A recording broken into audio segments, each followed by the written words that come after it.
పిఠాపురంలోని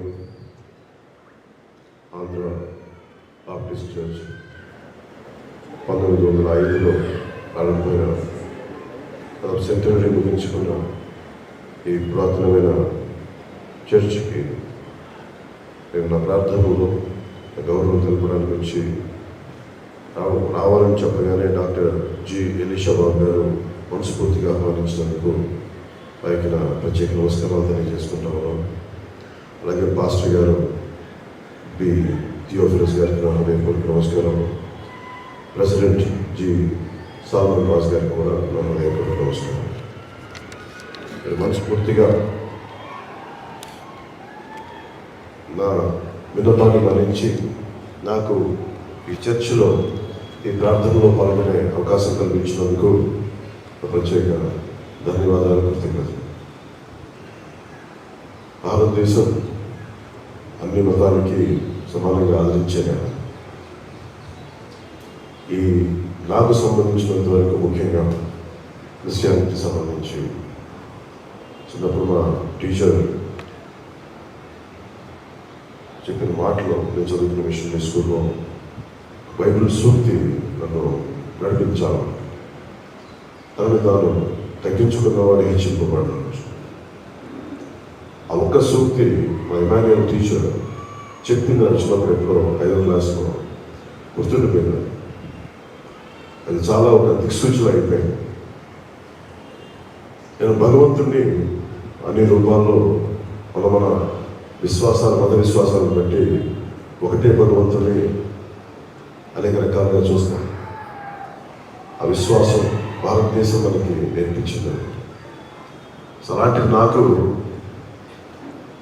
పూర్తి యోగ మార్గంలో ఉంటే నాకు భగవంతుడు అన్ని రకాల్లో ఉంటాడని కనిపించడానికి పిఠాపురంలో చాలా ఎంతమంది బెత్లెహేం వెళ్ళుంటారో నాకు తెలియదు, కానీ నాకు ప్రత్యేకించి బెత్లెహేం వెళ్ళే అవకాశం లభించింది. దాదాపు ఒక 2007లో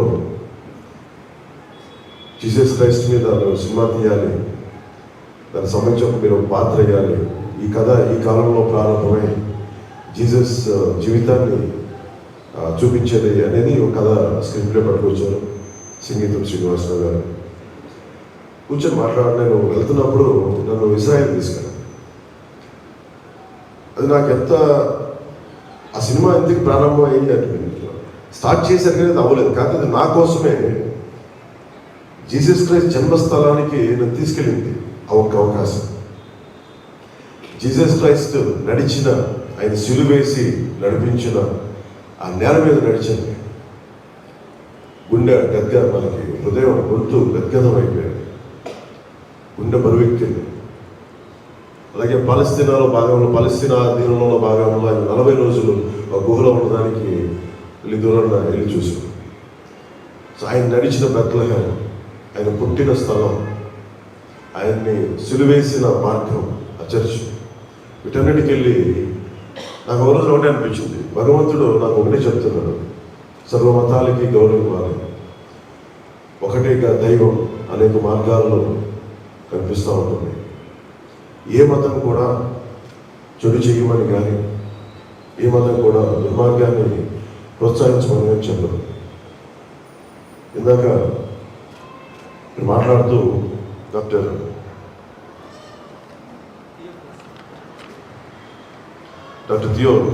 థియోఫిలస్ మన బిషప్ థియోఫిలస్ గారు మాట్లాడుతూ థియోఫిలస్ గారు చెప్తూ కింగ్ సల్మాన్ గురించి చెప్పాను. ఒక్కసారి అది చూపించేస్తాను. ఏ పేజీ నాకు ఆకట్టుకున్నాయి కదా, ఒకసారి దీంట్లో చూపిస్తాను.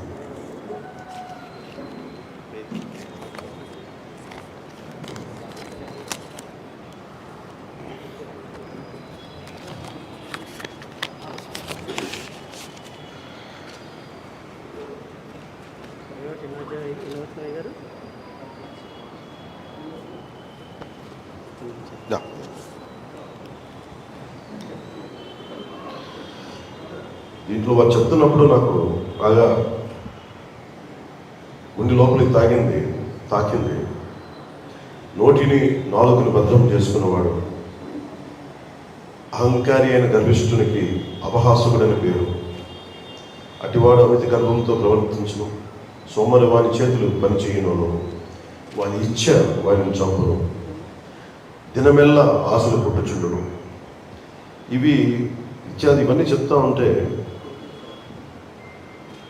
ఏమీ లేని నేను అందరం బాగుండాలి, సర్వేజనో సుఖనో భవంతు అన్నాను. అలాంటి చోట అందరం బాగుండాలి అని ఒక కోరిక తప్ప ఒక మతం బాగుండాలి ఇంకో మతం బాగుండకూడదని నేను ఎప్పుడు అనుకోను. సర్వమతాల్లో బాగుండాలి, సర్వధర్మాలు బాగుండాలి. సర్వధర్మాలకి నేను ఒక పార్టీ నడిపే ఒక వ్యక్తిగా నాకు మరింత బాధ్యత ఉండదు. ఆ బాధ్యత నేను గుర్తిస్తాను, గౌరవిస్తాను.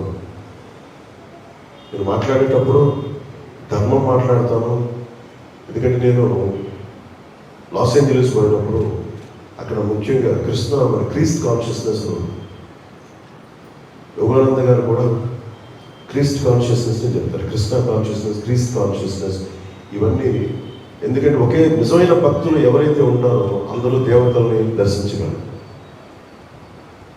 నిజమైన ఏ దేవతని ఎక్కడ చూసినా, ఏ ధర్మంలో చూసినా, మా ఇంట్లోనే మాకు చిన్నప్పటి నుంచి మా నాన్నగారు పరమ యోగ మార్గాన్ని ఉండి కూడా మా ఇంట్లో ఎప్పుడు బైబిల్ ఉంది. ఆ బైబిల్ అప్పుడప్పుడు మా నాన్నగారు తిరిగేస్తూ ఉండేవాళ్ళు, చూస్తూ ఉండేవాళ్ళు, చదువుతూ ఉండేవాళ్ళు. ఎందుకంటే సర్వ మతాలని, సర్వధర్మాలని గౌరవించే కుటుంబం నుంచి వచ్చాను. అలాంటిది నేను ఈరోజు ఏదో ఒక ఎన్నికల కోసమో వీటి కోసం రాలేదు.